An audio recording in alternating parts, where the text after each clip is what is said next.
Hola a todos, el día de hoy nos acompaña Óscar Montezuma. Óscar es el CEO de Newbox, creo que es pionero en las actividades que ellos realizan, pero para no quitarle la sorpresa, mejor prefiero que Óscar tú mismo nos cuentes un poco qué es lo que hacen en Newbox. Cuéntanos un poco de ti también, ¿no? ¿Cómo es que empezaste en este mundo del derecho y quizás cómo migras al derecho digital? Sí, bueno, en Newbox somos una consultora que nace con un propósito bien claro, que es el de diseñar soluciones legales y de asuntos públicos enfocadas en innovación y tecnología para transformar la sociedad. Ese es el propósito con el que nacemos.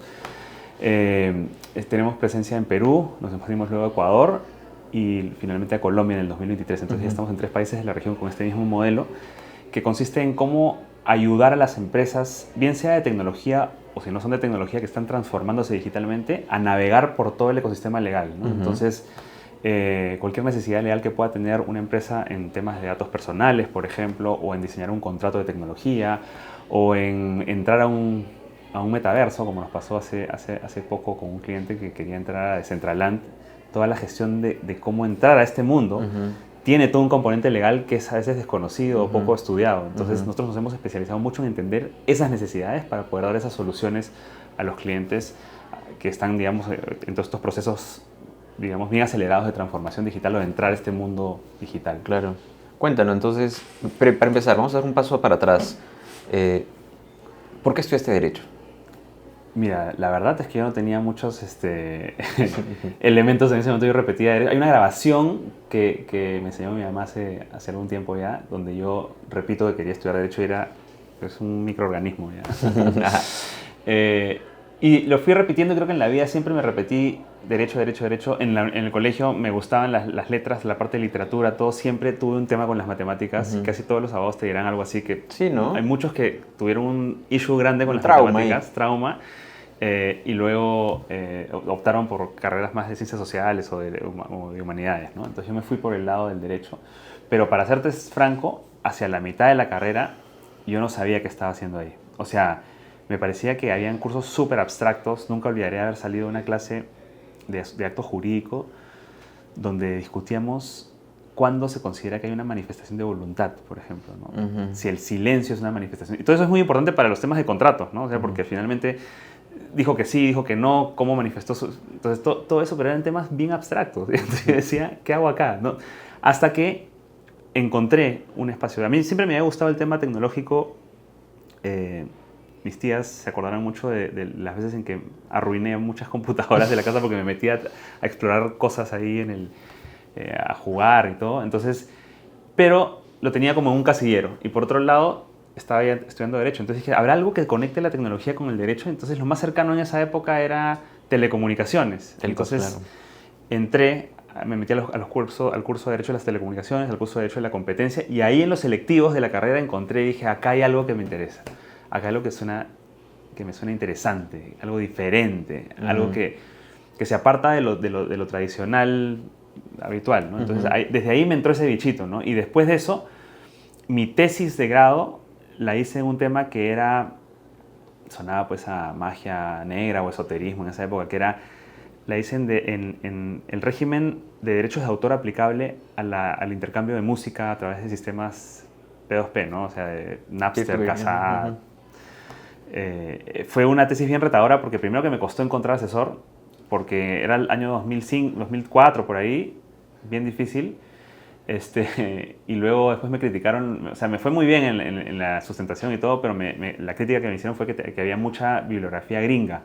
Entonces yo le dije, pues que no hay nada escrito en español, es muy poco, ¿no? Entonces ese fue, digamos, mi primer paso. Oye, pero interesante, ¿no? Porque este tema, esa tesis, hoy está bien en boga con el tema de propiedad intelectual, me parece, con el uso de inteligencia artificial. Totalmente, totalmente. Las mismas discusiones se empiezan a reciclar y regresan, ¿no? Entonces, sí, hasta dónde entrenar un sistema de IA califica como una infracción. De hecho, hace unos días me han contactado un par de alumnas de la Universidad de Facultad de Derecho de SAN, porque están haciendo una tesis sobre este tema, sobre si el entrenamiento de un sistema de IA o de un modelo de lenguaje, un modelo fundacional, califica, o sea, hay infracciones al derecho de autor en ese entrenamiento, con esa data, ¿no? Entonces, son temas que ahora se están discutiendo a nivel hay un proceso judicial gigante entre el New York Times y OpenAI sobre ese tema. Entonces, son temas muy vigentes, muy nuevos, ¿no? Y paréntesis, yo sé que no es motivo de esta entrevista, pero ¿tú qué opinas? ¿Sí hay infracción o no hay infracción? Mira, yo no he encontrado hasta ahorita que exista una infracción a la revisión de esta información, al entrenamiento, ¿no?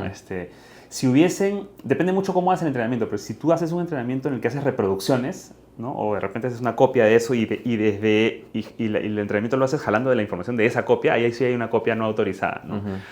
Pero fuera de eso, no he encontrado que el simple hecho de entrenar, es decir, barrer, de scrapear, de revisar, de mirar información para aprender patrones, califique con claridad así contundente como una infracción. No he encontrado que haya. Interesante, ¿no? Porque hay opiniones encontradas ahí, Sí, me parece, sí, ¿no? hay gente más proteccionista que también tiene otra visión en la que todo puede ser infracción, ¿no?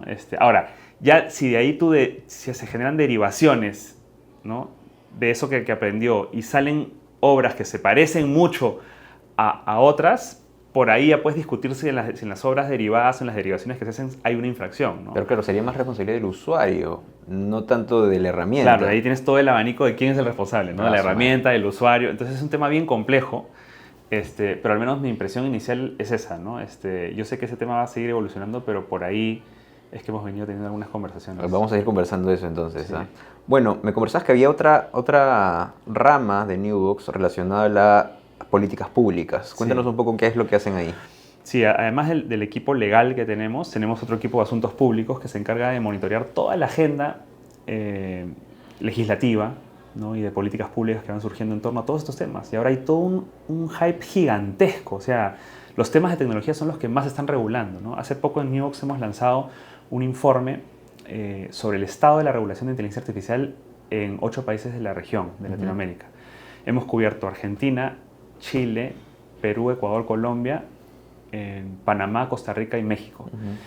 Y son más de 150 proyectos de ley en los congresos de todos estos países que están queriendo regular específicamente la inteligencia artificial con una carrera por quién la tiene primero, ¿no?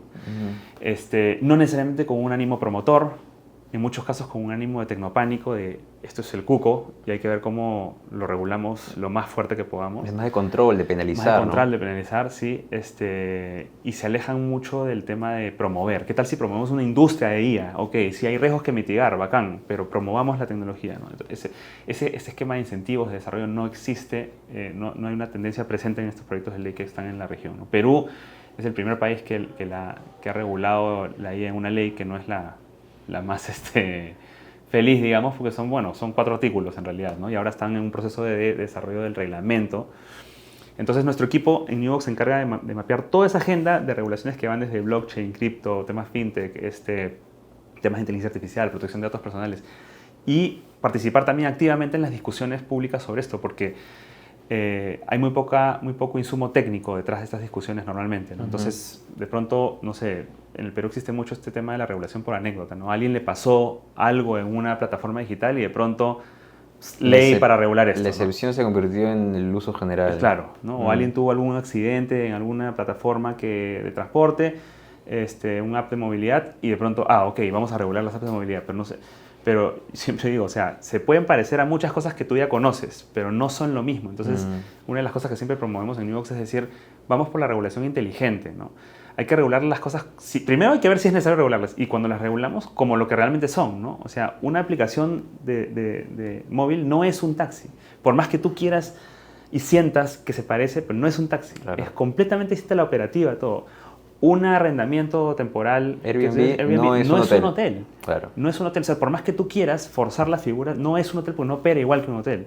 Probablemente serán otras reglas las que le aplicarían. Ya, pero esa es otra discusión. ¿No? Pero forzar y querer meter dentro del corset de algo que tú ya conoces porque ya lo conoces puede terminar destrozando la innovación. Entonces creo que ahí hay que...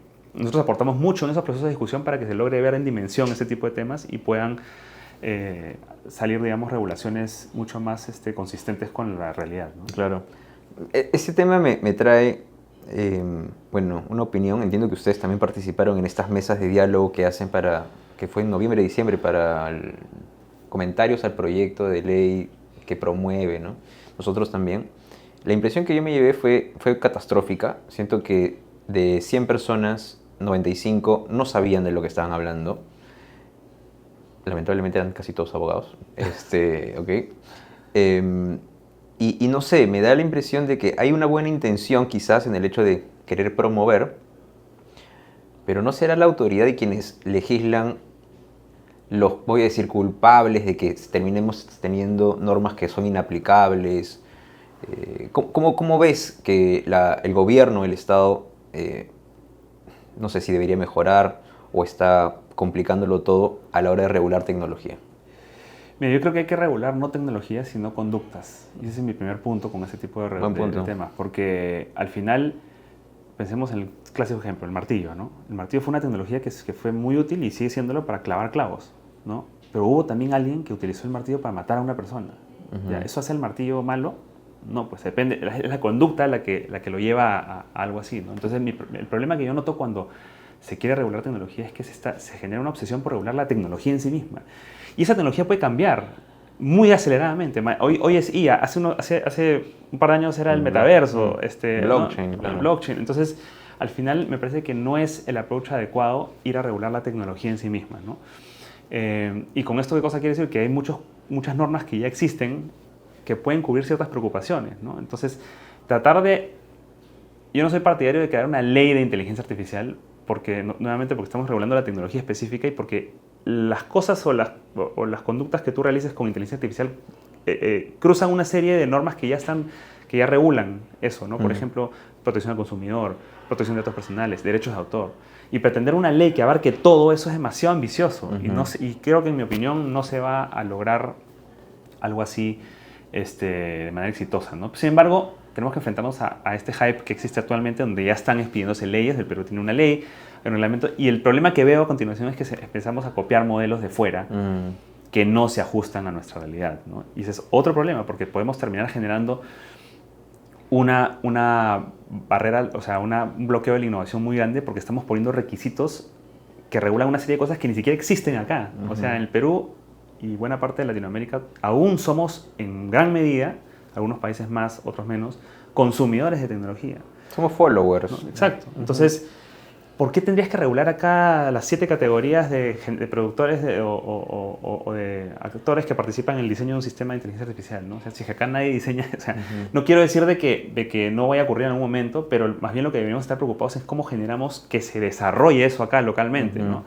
Y con normas tan estrictas o tan invasivas no se va a lograr. El Reglamento Europeo de Datos Personales, de inteligencia artificial, es un documento de casi 500 páginas que es interminable. O sea, cuando uno lo lee, se puede perder en el intento también. De hecho, me pasó a mí. Pero no siento que sea una norma que esté adecuada a la realidad local, ¿no? Entonces creo que ahí hay una oportunidad de mejora y para quienes están desarrollando en este momento el borrador de reglamento, que es la Secretaría de Transformación Digital, PCM, ¿no? PCM, es importante no hacer copy-paste de normas. Hay que crear una norma que esté adecuada a nuestra realidad, ¿no? Y no hay que olvidarnos que la ley siempre habla de promover. O sea, si hay algo que acertaba la ley es que dice para la promoción de la inteligencia artificial. Entonces, y te pongo ejemplos concretos de donde veo que hay desaciertos, ¿no? En algunos de los borradores previos se habla, por ejemplo, de que la identificación biométrica se considera de riesgo alto. Entonces, creo una categoría de riesgos y pongo riesgo alto de identificación biométrica. La primera pregunta es, ¿por qué si antes de la IA se ha venido haciendo la identificación biométrica no había riesgo? O no tenía que estar regulado al menos el riesgo, y de pronto ahora con IA sí, ¿no? Entonces tú dices, ¿de dónde sale esto? Te vas a ver el reglamento europeo y te dice, claro, el reglamento europeo sí lo considera como riesgo alto, pero cuando utilizas la identificación biométrica para discriminar a la gente, o sea, para una serie de conductas. O sea, esa parte de para qué no está en el nuestro. Entonces estamos copiando parcialmente estructuras de otras normas. Copiando mal. Y al final podemos terminar generando una regulación que califica como riesgosas actividades que utiliza el sector financiero, el sector salud, y que son eficientes. Claro, la identificación biométrica puede ser muy eficiente, solo que si la utilizas mal, ya ahí, con IA o sin IA, ¿no? Entonces creo que ahí es donde está, esos pequeños detalles son los que hacen que cuando se copia un modelo falle y pueda generar más problemas de los que pretende resolver, ¿no? Claro, y tú te imaginas un poder judicial opinando al respecto de estas normas que yo creo, en mi opinión, no terminan de entender. O sea, ya, ok, se superó la aprobación de la ley, tarde o temprano se va a aprobar un reglamento, y a la hora de que alguien quiera supervisarla o hacerla cumplir, ¿tú cómo crees qué crees que va a pasar? Es muy difícil. O sea, hasta el día de hoy todavía hay jueces que no tienen, digamos, claridad sobre qué cosa es una firma electrónica o una digital, ¿no? O una firma escaneada, ¿no? Entonces, creo que el reto es grande. Hay que hacer mucha educación, sobre todo a los operadores del derecho, que son los jueces, ¿no? Porque cada vez van a haber más casos de estos y es necesario entrenarse. El Perú tiene en el campo penal, por ejemplo, está la DIVINDAT, que es la División de Alta Tecnología de la Policía del Perú, que tiene muy pocos recursos, pero es gente muy entrenada. Cuando yo alguna vez he conversado con ellos me ha sorprendido mucho el nivel que tienen, pero a ese tipo de organismos hay que potenciarlos, justamente porque son quienes además tienen que lidiar directamente con temas de cibercrimen y demás, ¿no? Entonces, falta mucha educación, mucha educación, así que creo que hay un reto gigante aún por cubrir. Bueno, entonces ahora pasemos a hablar sobre, no tanto el Estado, sino cómo la tecnología transforma el derecho. Sabemos que la tecnología vino a transformar cosas, pero hablemos exclusivamente del derecho. ¿Tú qué ves? ¿Cómo es que ha impactado la tecnología en la práctica legal en los últimos años? O sea, yo creo que la tecnología la hemos venido aplicando a los abogados y abogadas en el tiempo de muchas formas, ¿no? Más de lo que a veces pensamos, ¿no? Pero el problema creo que no es la tecnología, sino es la resistencia al cambio, que es algo bien enraizado también en la profesión legal, ¿no? El decir, oye, si lo hemos venido haciendo así toda la vida porque tenemos que cambiar, ¿no? Es somos una profesión bien protocolar, bien formal, bien resistente a cambio, muy enfocada en temas de estatus, poder, ego. Entonces, tenemos particularidades como profesión versus otras, ¿no? Algunas me han dicho, no, pero en otras también hay. Sí, también hay, pero si uno quiere darse la foto completa de cómo es la profesión legal, es una serie, tiene ficción, tiene mucha ficción también, pero sí refleja, creo, bastante bien el mundo legal, el Suits, ¿no? La serie de Netflix. O sea, yo siempre digo que ese modelo Suits es el modelo estándar de egos. De los típicos problemas políticos que surgen en las firmas de abogados bajo esos modelos tradicionales. Es así, ¿no? Entonces creo que eso existe, ¿no? Difícilmente creo que va a cambiar de un momento a otro. Creo que en las nuevas generaciones hay un mayor apetito por usar tecnología para el trabajo legal, pero el proceso es lento, eso sí noto que es lenta la adopción.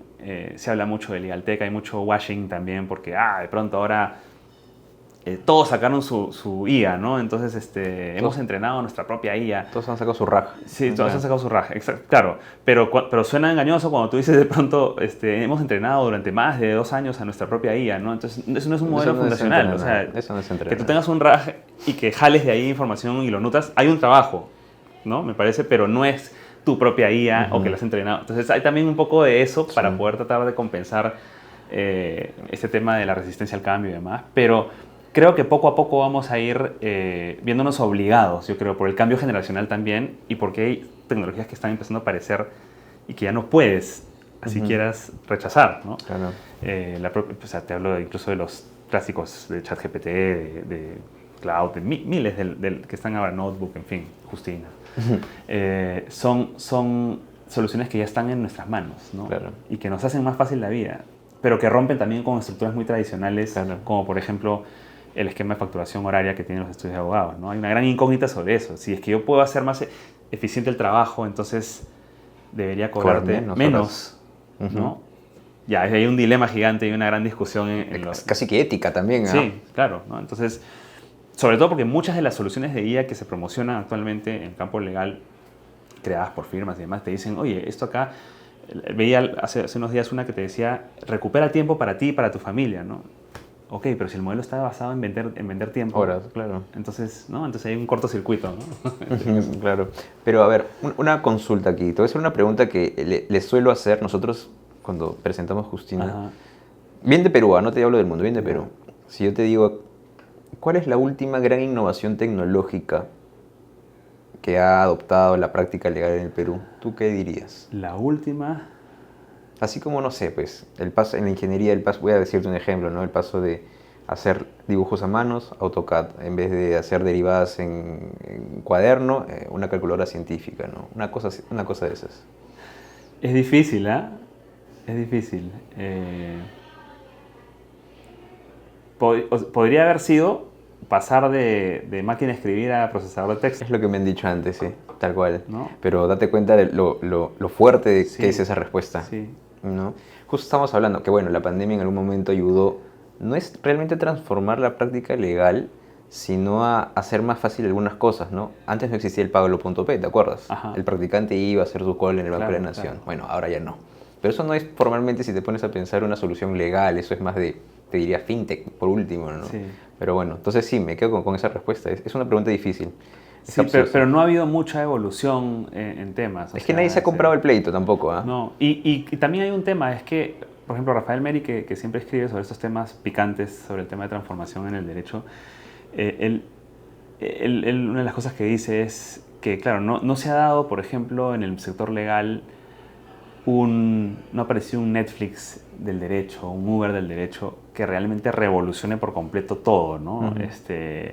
Y todavía se ha mantenido muy estable este modelo de partnership tradicional de firma de abogados, ¿no? El modelo SUTS, que es el que te digo, ¿no? Es el que sigue siendo el estándar. Entonces esto también puede alimentar a quienes lideran estos modelos de decir, ok, si no se rompió, ¿para qué arreglarlo, no? Esta frase, if ain't broke, don't fix it, ¿no? Entonces hay un tema ahí también en cuanto a ¿para qué arreglar? ¿Para qué meter cosas nuevas? Si es que ya viene funcionando también, ¿no? Pero eso también llevó a la caída a Blockbuster, a Kodak, a otras empresas que se quedaron, ¿no? Entonces, pero eso es difícil, todavía son conversaciones difíciles que todavía... Sí, y cosas que a veces no se hablan mucho en el derecho, ¿no? Es tabú casi, ¿no? Es tabú, totalmente tabú, sí, son tabús. ¿Por qué no hablar del tema, no? ¿Por qué no hablar también de... O sea, me encantaría ver alguna vez, si con algunos amigos abogados pensamos siempre en crear una suerte de formato tipo Fact Up Nights, pero de abogados. Sería bien rompedor, porque normalmente hablamos de los éxitos y de los deals hechos, ¿no? Claro. Y de las transacciones, ¿no? Pero no se habla de las metidas de pata. De las metidas de pata, ¿no? Y creo que eso es algo que puede ser interesante en un mundo legal que vive mucho de apariencias y que no abraza tanto la vulnerabilidad, ¿no? Que es tan importante. Muy importante lo que has dicho. Ahora, yo creo que eso también va relacionado a los riesgos que no se terminan de entender, pero tú, desde tu punto de vista y tu experiencia, ¿cuáles crees que son los reales riesgos del uso de la inteligencia artificial, pero en el sector legal? Ojo, en el sector legal. Todavía creo que hay bastante error en los resultados que te botan estos sistemas y que confirman que en realidad el trabajo no te lo va a quitar la inteligencia artificial, sino quien sepa usarla, ¿no? Y quien sepa usarla significa usarla bien, o sea, no tomar todo lo que te da como verdad absoluta, sino también revisar, ¿no? Yo siempre digo que las dos reglas de oro para usar cualquier solución que hay en el mercado ahorita es, primero, la confidencialidad. O sea, cuando subes información a o haces un prompt o lo que fuera, ten cuidado de no subir información que sea confidencial, ¿no? Porque finalmente eso termina en otro lugar, ¿no? Estás subiendo información en otro lugar. La misma forma en la que si quieres cambiar un PDF con I Love PDF o con cualquier solución, ten cuidado porque no sabes qué hay. Entonces, tengo una anécdota ahí con I Love PDF porque una vez publiqué y dije, tengan cuidado con I Love PDF porque no sabes a dónde va. Y me respondió el gerente en LinkedIn, el gerente general de I Love PDF. Era una empresa constituida en Barcelona, en España, que me dijo, por si acaso nosotros cumplimos con el GDPR, con la ley de datos personales y todo. Me sorprendió porque yo pensé que era una página que no tenía así. Un garaje, creo, por alguien. Un garaje con ads, ¿no? Pero igual yo digo, sí, hay que tener cuidado con cualquier cosa que uno sube, ¿no? Y luego también revisa el output, o sea, revisa lo que te sale, porque... No escribir a ciegas. No escribir a ciegas. Hay un caso famoso en el Perú de este congresista que copió y pegó y que su proyecto de ley lo presentó y se pega en la parte de abajo, soy un sistema de inteligencia artificial. Entonces el congresista ChatGPT le pusieron. Entonces, claro. Entonces creo que es importante ahí revisar todo, ¿no? Pero una vez que tienes eso claro, te puede ayudar de una forma increíble en un montón de cosas que son legales y no legales. Desde formas de responder un correo, sistematización de la información, búsqueda de la información. O sea, es impresionante lo que te puede ayudar, ¿no? Claro. Ahora, acá una pregunta que me da miedo la respuesta, aunque la intuyo. Pero ¿tú crees que la mayoría de abogados en Latinoamérica están preparados para adoptar herramientas Legal Tech, de Legal Ops, tecnología aplicada al derecho? Si están preparados, yo creo que todos estamos listos para poder hacerlo desde el momento en que tenemos... O sea, yo no me compro ese tema en no, es que yo no soy tan tecnológico, tan tecnológica. Esa frasecita la he escuchado tantas veces y digo, desde el momento en que tienes un celular con 10 aplicaciones ahí, no puedes decir que no eres tecnológico. O sea, creo que eso lo sabemos, ¿no? El tema está en perderle el miedo y lanzarte a experimentar. Yo en una encuesta que siempre hago, yo hago un taller cada cierto tiempo en cursos en universidades, que es, o sea, puede ser inteligencia artificial generativa para trabajo legal, ¿no? Y inicio con una encuesta siempre y digo, ¿quiénes se consideran de nivel, o sea, usuarios de nivel alto, medio o bajo, ¿no? Entonces, la diferencia entre medio y alto es que has usado alguna vez inteligencia artificial, ¿no? Pero luego cuando pregunto sobre qué usos, son súper limitados, ¿no? Entonces sí hay una resistencia que creo que hay que romper para enfrentarte y darte cuenta que este tipo de plataformas te permiten una cantidad de eficiencias, pero tienes que aprender a jugar con la herramienta, ¿no? La vez pasada veía que un tío que es abogado me decía, me metí a un curso de la Universidad de Salamanca de ChatGPT para abogados, pero me dice, pero siento que es muy largo.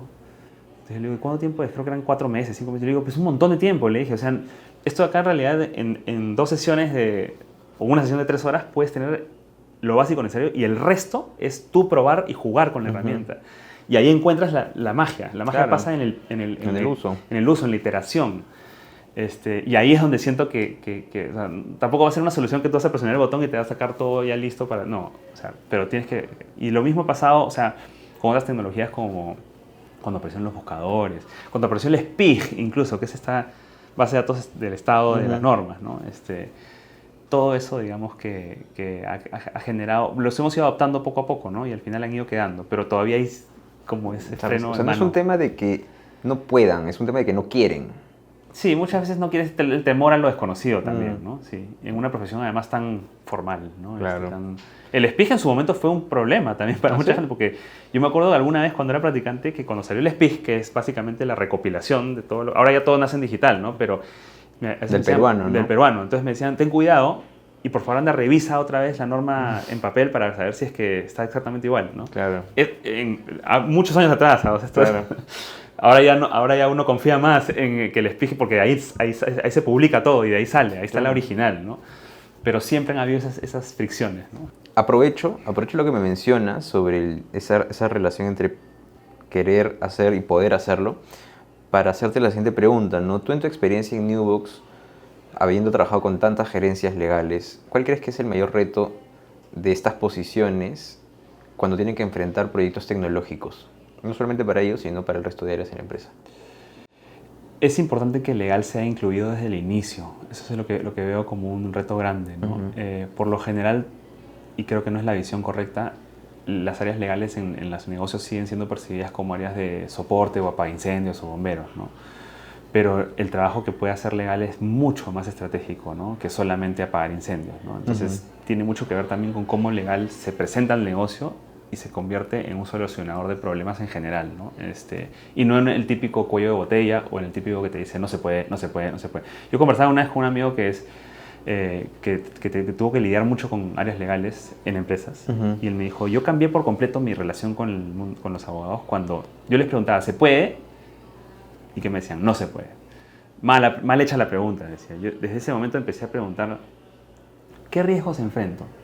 Y en ese momento pasaba la magia, porque los abogados estamos entrenados para detectar riesgos, pues, para decir, cuidado, cuidado, cuidado, cuidado. Entonces, en ese momento cambiaba la conversación, porque ya, entonces él tenía toda la lista de riesgos y luego le decía, ya, entonces ayúdame a mitigar esos riesgos, pero ayúdame a hacerlo viable, no me bloquees, ¿no? Claro, ¿qué tengo que hacer para que sea viable? Exacto, la pregunta. Exacto. Entonces, ahí es donde yo creo que existe el mayor reto en cómo poder lograr que efectivamente el equipo legal se convierta en un socio de negocio, ¿no? Entonces, por eso desde mi experiencia en lo que tratamos de hacer cuando acompañamos a las gerencias legales o equipos legales de empresas en solucionar los problemas vinculados a temas digitales, legales, en general, es justamente zambullirnos a entender bien el negocio, la tecnología, el dolor interno, y luego dar al final, o después de ese entendimiento, ya la solución, ¿no? Creo que así nos alineamos mucho más con lo que el negocio está pidiendo, ¿no? Entonces, siempre hay que tratar de pensar que para qué va a utilizar legal esa solución que tú le estás dando, ¿no? Muchas veces es para compartirla al interno. Entonces, mientras más fácil hagas esa llegada, mejor, ¿no? Claro. Pasemos ahora a la educación de los futuros abogados de facultades de Derecho. Pregunta también picante. ¿Tú crees que se sigue enseñando de la misma forma el derecho? Sí, y eso está mal. O sea, estamos creando abogados formados para el siglo XIX, ¿no? Yo siempre y sostengo esta idea de que hay que hackear las currículas de derecho de las facultades de derecho. Y hackear en el sentido del hacking entendido como hay que generar una disrupción ahí, ¿no? Ujú.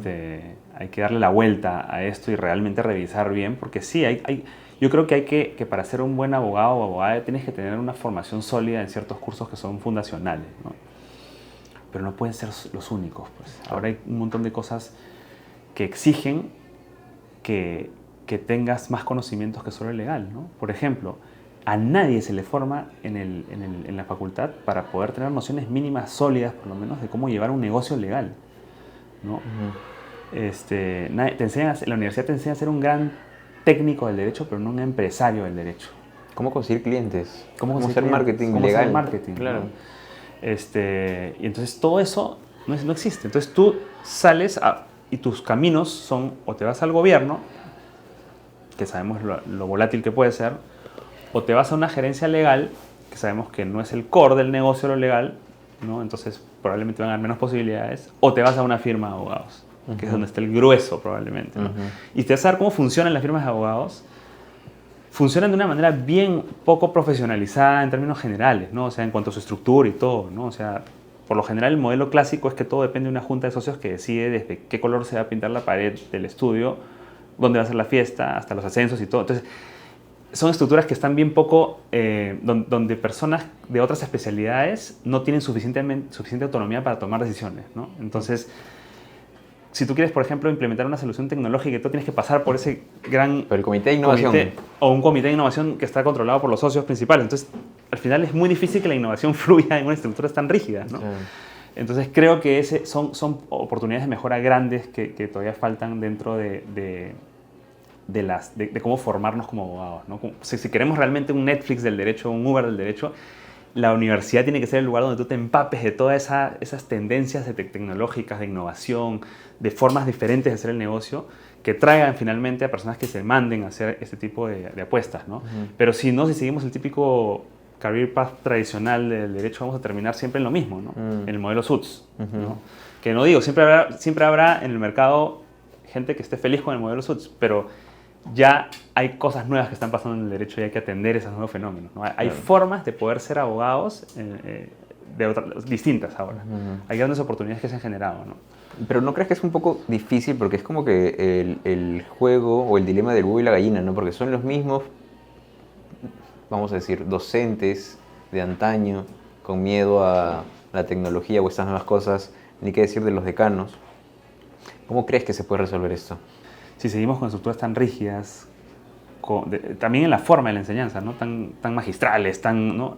Y no implementamos también tecnología en la educación, probablemente esto va a seguir en la inercia, ¿no? Pero yo sí creo que las nuevas generaciones están exigiendo cambios también en la forma en lo que esperan hacer de su vida también. Somos reclamones también. ¿Verdad? También, eso me parece que está bien, ¿no? O sea, la vez pasada leí un artículo sobre cómo es que estamos viviendo una crisis además en el mundo laboral porque los centennials entienden el mundo del trabajo como Roblox y los millennials y los que estamos más hacia el otro lado como Tetris. Entonces comparaban Tetris y Roblox como las dos formas. Entonces en Roblox tú creas tu propia estructura, tu propia oficina, tu propio jefe, en fin, tú tienes mucho más flexibilidad, ¿no?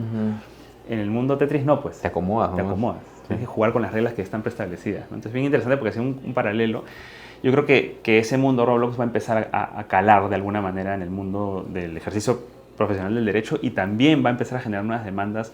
Sé que hay una iniciativa bien interesante de la Universidad Científica del Sur, por ejemplo, por cambiar la currícula e introducir tecnología pura y dura. Entonces, eso me parece que es algo súper disruptivo, ¿no?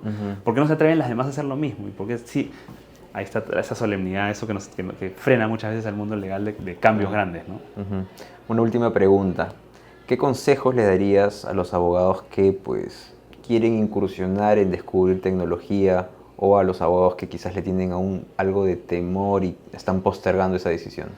Que se lancen a probar, que en realidad no cuesta nada además. O sea, puedes bajarte aplicaciones en el celular, estás a un clic de poder empezar a probar y descubrir tú mismo que son cosas, que son herramientas que no son para estar, para perder el tiempo, sino al contrario, para darte más tiempo, ¿no? Y generar eficiencias en lo que haces y en tu vida diaria, ¿no? Entonces yo creo que es perder ese miedo y lanzarse a probar. Probar simplemente es ya un gran avance, ¿no? Y creo para quienes, los más jóvenes, que están buscando un camino en el derecho y que de repente se sintieron igual que yo, perdidos a la mitad de la carrera, hay una cantidad de opciones nuevas ahora para ejercer el derecho, ¿no? Hay gente que ahora se está dedicando a especializarse en marketing para poder acompañar a los abogados en una mejor, en mejorar su posicionamiento en el mercado. Hay algunos que están encargando de esta nueva tendencia grande que es Legal Operations, por ejemplo, ¿no? Cómo llevar el concepto de operaciones al funcionamiento de un negocio legal. Hay abogados que se están dedicando al legal design, o sea, son legal designers, son abogados que aplican el design thinking al mundo legal, ¿no? Entonces, hay una cantidad de opciones en las que uno puede desarrollarse ahora que antes no existían, ¿no? Entonces, creo que yo los animaría a probar, ¿no? No tienes que seguir la típica carrera tradicional de acabar la universidad, pasar por un estudio, o sea, ser socio de un estudio de abogados, mejor dicho, ¿no? Pasar sí, para que conozcas también y pruebes de todo, ¿no? Pero hay una nueva luz al final del túnel ahí en este tipo de opciones que nos está dando. Hay más luces. Hay más luces, sí. Qué bueno. Bueno, oye, te agradezco bastante, Oscar, por la entrevista. Ha sido súper valioso. De todas maneras, vamos a seguir conversando. Porque justo también una entrevista que tuvimos fue con Andrés, el de Científica, pues. Ok, genial. Y claro, nos comentó un poco de ti, que están conversando en las cosas ahí, ¿no? Sí. Pero de seguro vamos a seguir conversando. Te comprometo a una futura entrevista. No va a ser tan pronto, no te preocupes, pero nuevamente gracias. No, genial. Yo encantado de conversar estos temas porque creo que hace falta hablar más de esto, ¿no? Sí. Listo, gracias. Gracias.